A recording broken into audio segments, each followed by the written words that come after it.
get out of the way. Genesis, the 50th chapter, beginning at verse number 19. Last book of Genesis, chapter number 50, verse number 19. If you have it, please stand.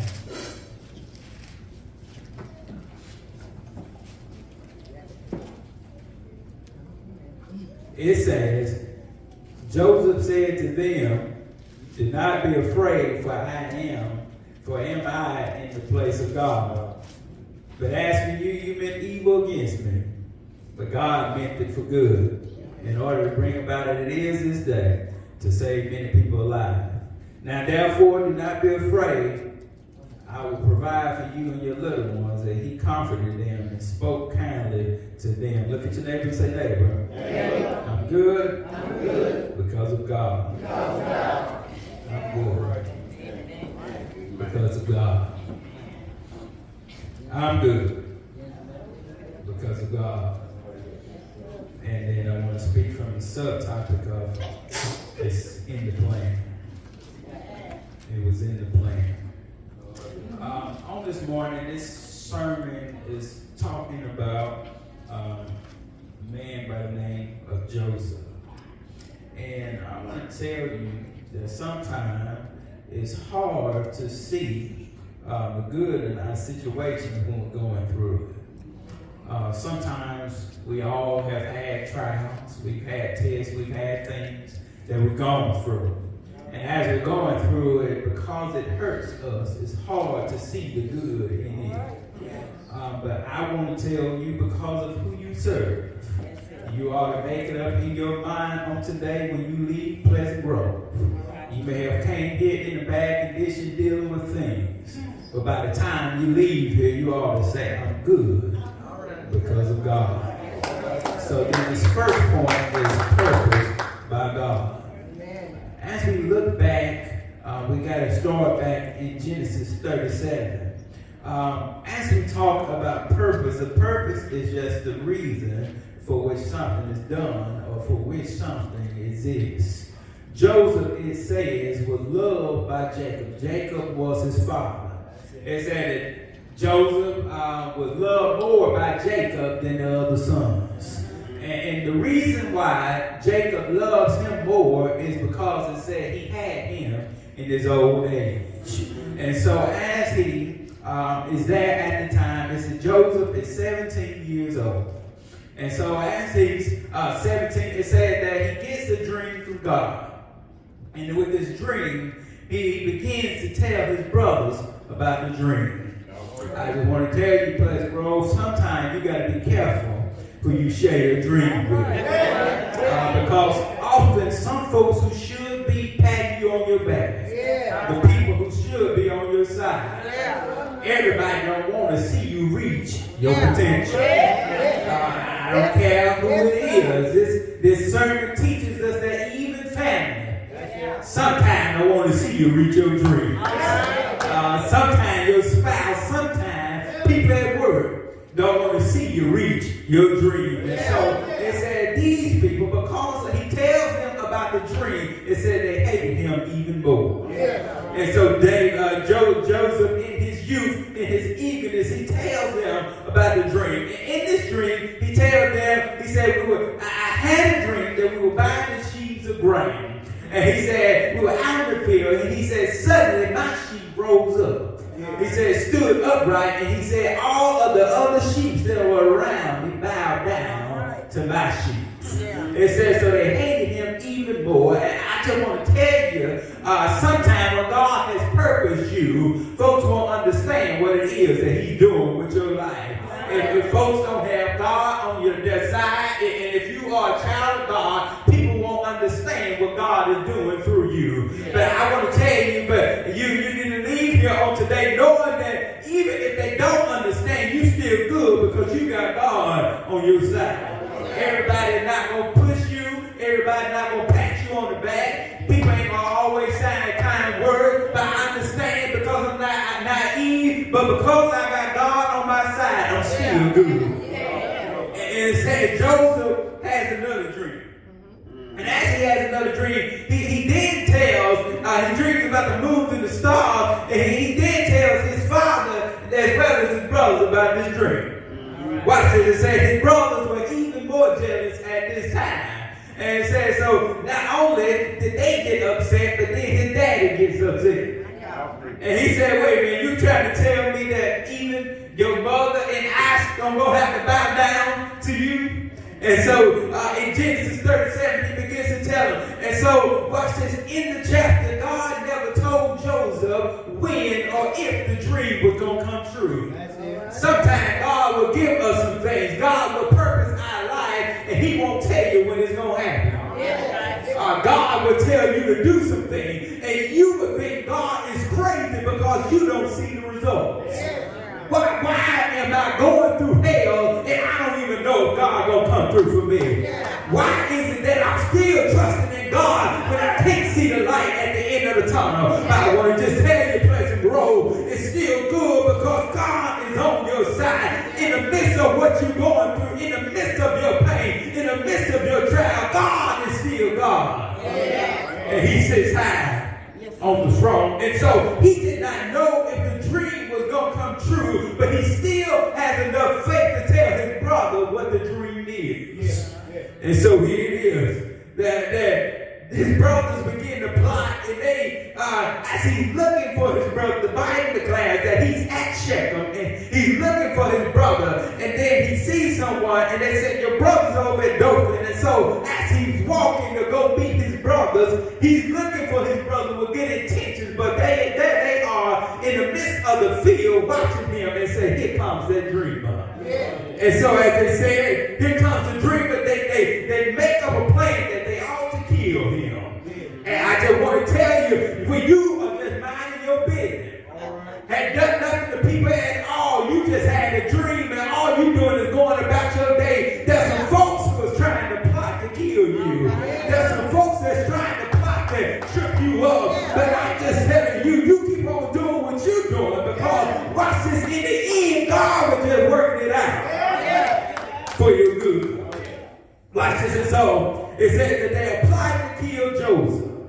Joseph didn't do anything to them except dream, and often all you got to do is dream, and if folks can kill your dream right now, they think that you'll never make it to your destiny. If I can stop them right now in school, maybe they'll never become a doctor. If I stop them right now, maybe you'll never reach your destiny. But sometimes it's necessary for me to run into some people who don't want to see me make it. I'm glad for my hate. I'm glad for the things I go through, because God is just working it out for my good. So here it is. We see that his brothers are full of jealousy, but then Joseph is full of purpose. Watch this. And sometimes you've been purposed by God. Folks who are full of hell won't want to see you make it through. We've been trying to figure out why folks are arguing with us, why folks want to see us trip up. It's because they're full of something, and it's not the Holy Spirit. I can't expect better from folks who don't know God. And so because you know God, you ought to keep walking in his purpose. And so then the second point is pits of necessary. Joseph's brother, after they decide that they're going to kill him, Reuben said, why are we trying to do this? Don't do that. Don't kill him. So that as Reuben goes away, it said his brothers decide that they're going to cast him into the pit. They cast Joseph into the pit. Surely enough, if we throw him in the pit, he won't dream no more. But I just want to tell you, I just want to stop by and tell you that sometimes the pits in our life, the things that we've been trying to avoid, the things that we've been dreading is necessary because God has ordained it. And if it was not for the people, he would have never reached his purpose. Watch this. And so they throw him into the pit, and then they decide that they're on the scheme of a plan to say he was killed. And he had to be devoured by some kind of beast. And so they rip his robe, tear his tunic from him, and they throw him into the pit, sell him. And then as they sell him, they said that then he sold into slavery. Watch, Joseph had to go through 3 P's in order to get to his purpose. A lot of us want the purpose, but we don't want to have to go through anything for it. A lot of us want to reach a dream, but we don't want to have to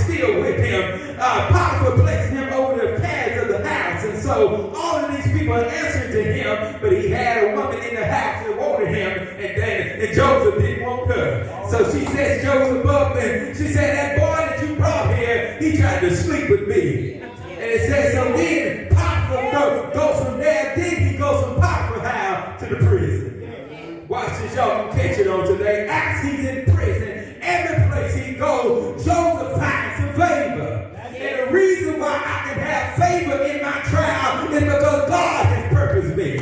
The reason why I'm still alive on today, when folks say you should have been dead and gone, you said that each place I've been, I was purposed. I had some favor with God.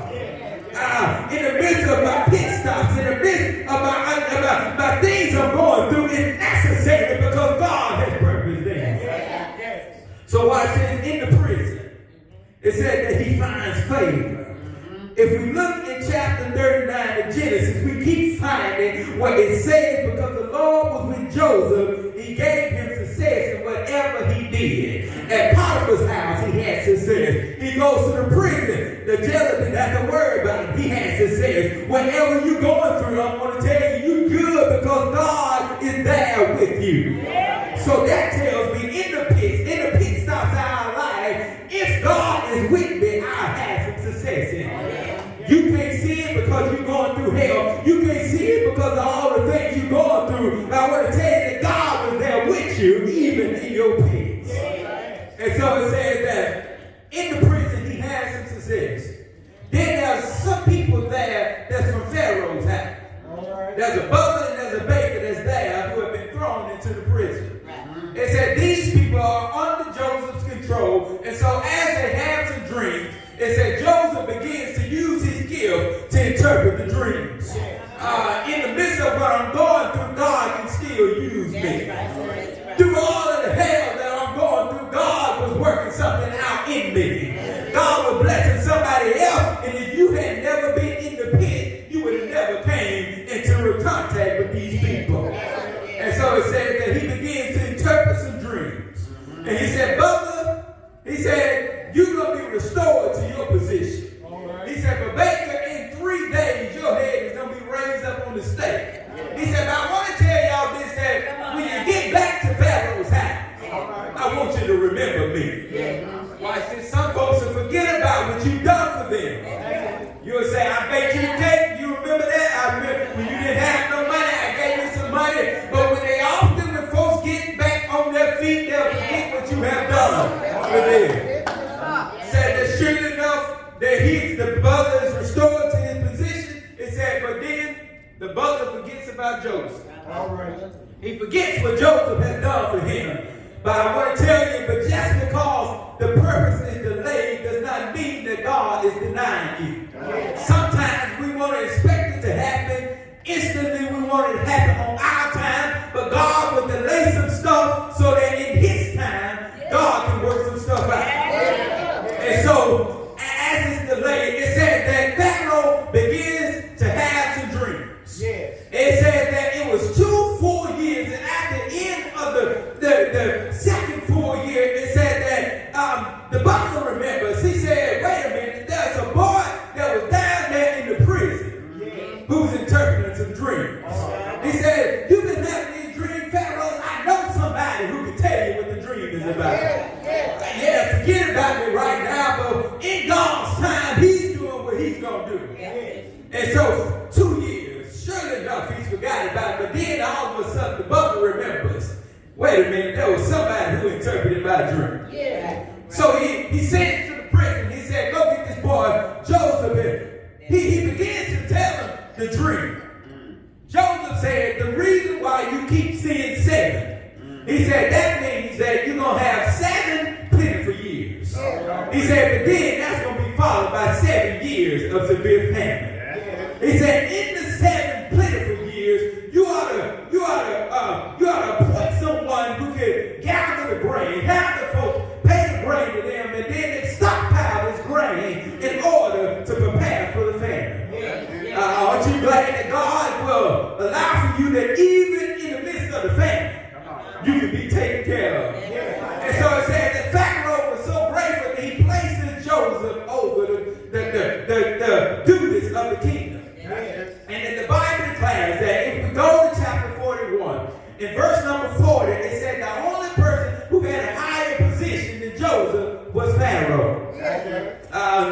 in a land where he shouldn't have been blessed. In a land where he shouldn't have had favor. The reason why he keeps finding favor in the situation that he's in is because he got God with him. That's a message for somebody on today. Keep waking up in the morning. Keep going to church. Keep going to school. Keep going to work. Keep doing what you're doing, because the reason why you're good on this morning is because you got God on your side. It don't look good right now. The hell I've been going through, but didn't feel good. It wasn't nice to me. But the reason I'm still living, the reason why I'm still standing, the reason I made it out, the reason God was because God was on my side. Folks say you should have been locked up. People saying, how did you come out? The reason I made it out, look at somebody and say, because I got God on my side. Watch what he does. And so Joseph at this time was 30 years old.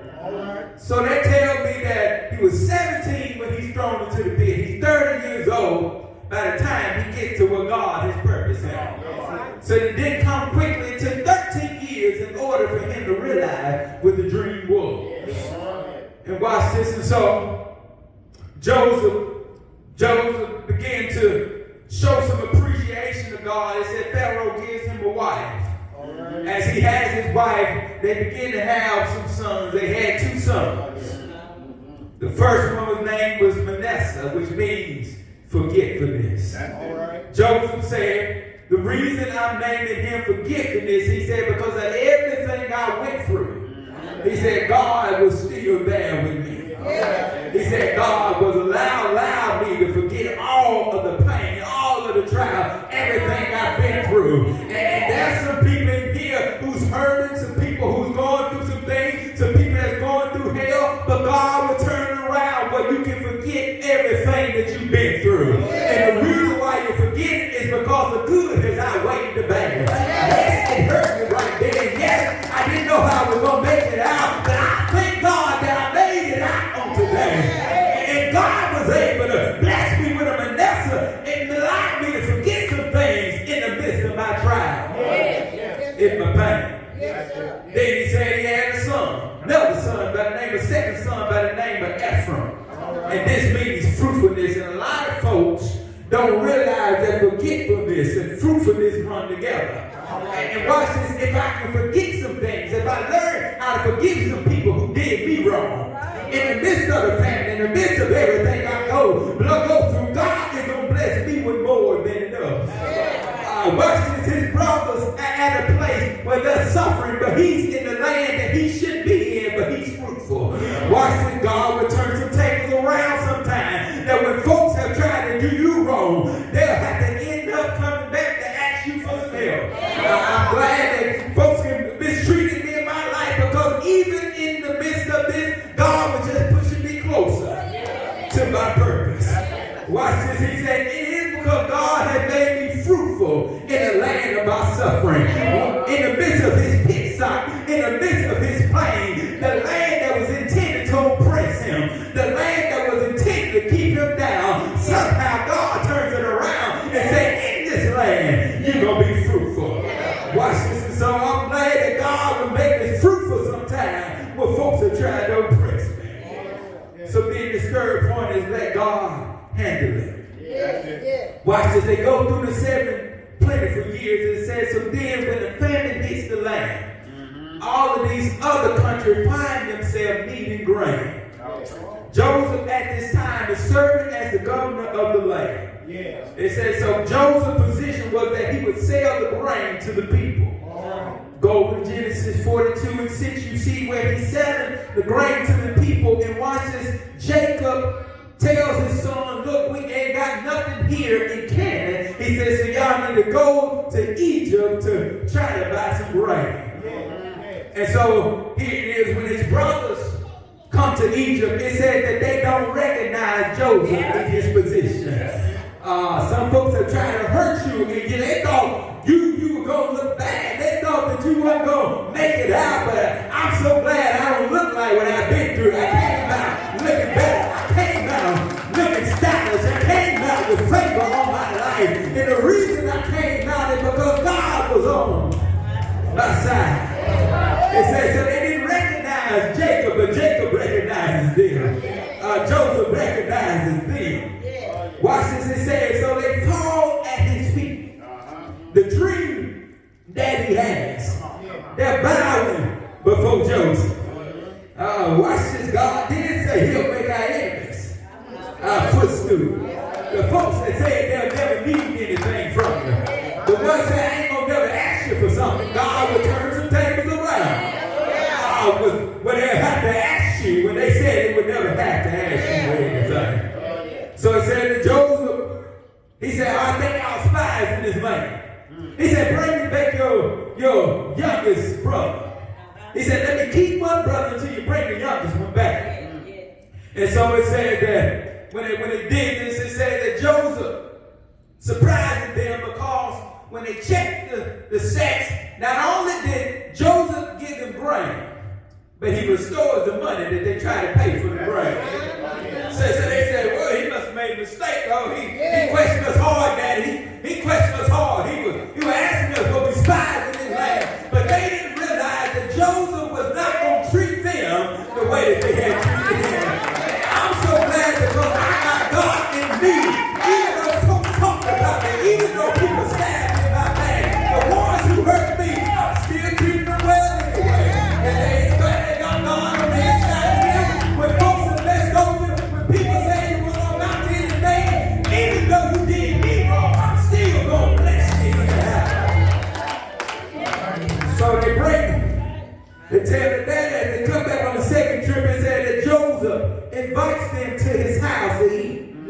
When they come to the house, he even washes their feet.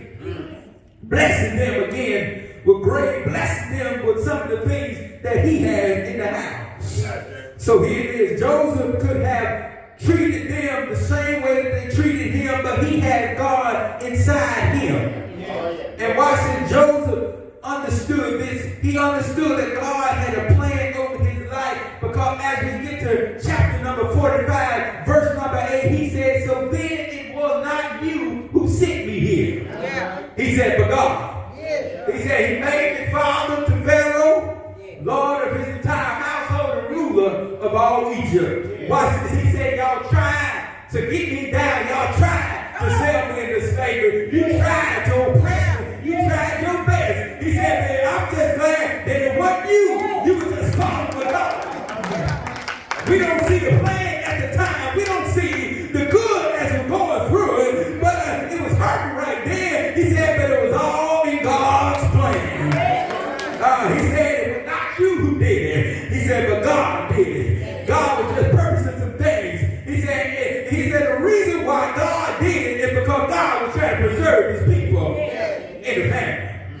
He said, if you hadn't sent me here, he said, when y'all needed some rain, you probably wouldn't have got it. He said, but because I'm in the position, because I control everything, I'm able to give you not just enough, but I'm able to give you more than enough. So watch this. He then, Joseph tells his brothers, he said, watch this, even though y'all did me wrong, he said, I'm going to allow y'all to stay here with me. He said, because it's 5 more years of famine. So watch this, Joseph, in his healing, he was not healing for his family. And a lot of people get it messed up because a lot of us have been hurt by people. A lot of us have been church hurt. We've been hurt by folks who you should have been able to depend on. But even in the hurt, the healing was not for them, but the healing was for you. And watch this. And so Joseph begins to cry with his brother. He then tells them to go tell Daddy that the son that he had lost, the one he had thought was dead, is living and he's in Egypt. He said, go ahead and bring Daddy here. And not only this, he gets them favor with Pharaoh. He said he provides his family with a great piece of land. He said not only this, he said God also promised Jacob. And Jacob is going, and Jacob is on his way. Jacob, watch this. A lot of people don't realize that this is the same Jacob who was a trickster. So watch this. The thing that he had done to his brother, his sons turn around and doing it to their brother. Watch it. But then God, in his faithfulness, God turned around, and Jacob is traveling to Egypt. He tells Jacob, I am God. The God of your father. He said, do not be afraid to go down to Egypt. He said, for I will make you in sent to a great nation there. Watch this. God is still good in that he promises him that he's going to make him a great nation in Egypt. Even though his sons had messed up, he still was going to make him a great nation. And so, they're there with Joseph, and then this fourth and final point is working for my good. Watch this as we get to chapter number 50. It said that Jacob dies. When Jacob dies, it said that Jacob, when he got to Egypt, was 130 years old. When he dies, he's 147. And it says so, when he dies, his brothers get scared because they said, surely Joseph is going to try to get some revenge against us. Watch this. They're still plotting. They're still scheming, which tells me that they don't have God on the inside of them. And a lot of people get scared because they don't understand why you got the peace you got. They don't understand why you can still have joy even though they've done you wrong. They don't understand how you still come to church, how you still treat them right. They don't understand it's something on the inside of you that they don't have. So they're still trying to scheme, and they said, well, let's go tell the messengers to tell Joseph that before Daddy died, he said, you ought to forgive your brothers, even though they committed some wrong against you. He said, tell them that Daddy said that he ought to forgive our sins. So his family had been with him 17 years. And they still didn't know nothing about it. And ain't it amazing how folks can be around you and still don't know nothing about you? They still don't know about the God you serve. They still don't understand why you got peace. They don't understand your happiness. They don't understand your joy. And so here it is. Joseph begins to cry, and Joseph reminded his brothers, he said, am I in the place of God? He said, do not be afraid, for am I in the place of God? If Paul was around at this time, Paul said it like this for the folks who don't know it. Paul reminded the Romans, in Romans 12:19, he said, beloved, do not avenge yourself. He said, but rather give wrath place to wrath, for it is written, vengeance is mine, says the Lord. I will repay. But some folks have been trying to get back at people who have done you wrong, but you can't handle the way that God can handle it. You can't do it the way that God can do. Just let God handle it, and God will work it out in your favor. He said, I'm not in the place of God because God can handle you better than I can handle it. And watch this, and we've been trying to handle some things that were never ours to begin with. And once we take our hands off of it, God can begin to handle it. And so Joseph knew, he said, it's not my right. I can't choose what happens to you. I can't punish you, but God is going to do on today. I'm going home on today and said, so then Joseph said, watch this, you tried to play God. He said, you tried to do me wrong. He said, but the thing about me and you that's different, he said, but for after you, for what you've been evil against me, he said, God has turned it around for my good. He said, the reason why God was bringing it for my good is because he knew there was going to be some folks in this time who were going to go through a famine. He knew there was some folks who were getting ready to go through some things. And if I wasn't in the position, these people wouldn't have made it out. He said, but the reason these people are still alive, the reason why they're still here is because in the midst of the famine, I had God on my side. Is there anybody here on today that knows folks have messed up and folks have done you wrong, but you meant evil against me? But there's somebody that said God meant it for good. On today, I can hear Paul saying in Romans 8:28, he says, and we know that all things work together for the good of those who love the Lord and to those who are called according to his purpose. And so I hear Joseph on today saying, I know you did wrong against me. He said, everything that you tried to do, he said, because I had God on my side, I knew it was all in the plan. Look at your neighbor and say, neighbor, I'm good because of God. He said, watch this, and even in this, he said, I'm not going to do you the way that you did me.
Work it out for my